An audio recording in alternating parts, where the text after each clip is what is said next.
Dito tayo mga kamusang sa resort na tinatambayan ko. Yun, doon tayo galing nag-video.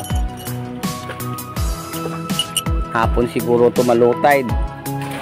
Target ko sana papasok dyan sa may kuweba. Kaso ang lalim. Kumuha na lang ako ng batong lumulutang. Ayan po.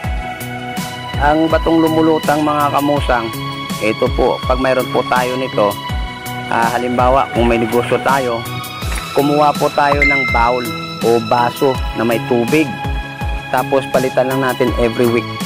Ito po ay papalutangin lang natin, hayaan lang natin palutang-lutang, kasi yan po ay gagaan po ang pasok ng swerte, nananawag po yan ng swerte.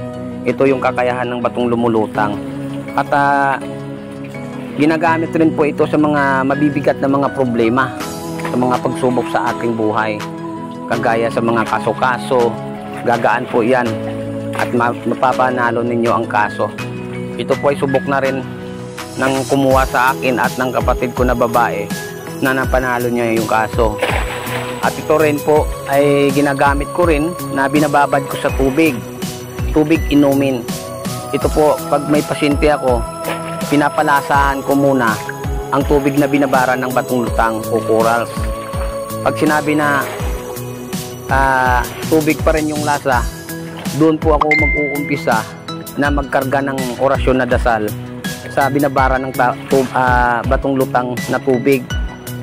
At tatapunan ko ng orasyon na dasal, papalasahan ko sa pasyente. Pag umiba po yung lasa, mapakla, mapait o mabaho, amoy imburnal o something yan po ang senyales na may sakit espiritual yung pasyente ko.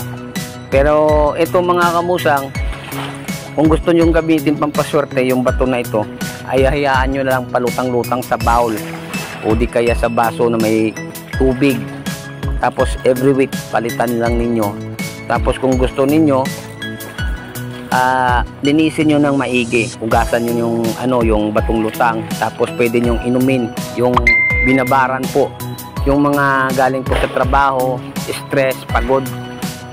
Yun, ito po ay makaka-relax yung katawan ninyo. Lahat ng mga mutya na tinatawag, yan ay tinatawag rin na healing stone.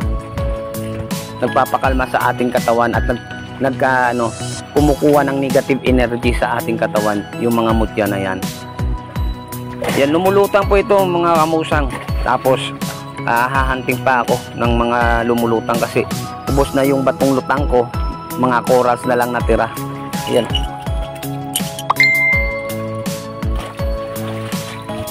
Yan po.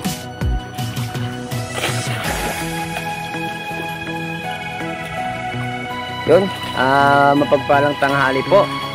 Tambay-tambay muna tayo sa dito sa resort na ito. Shout out po sa mga po natin dyan, mga solid supporters. God bless po sa inyong lahat mga kamusang. Mapagpalang tanghali.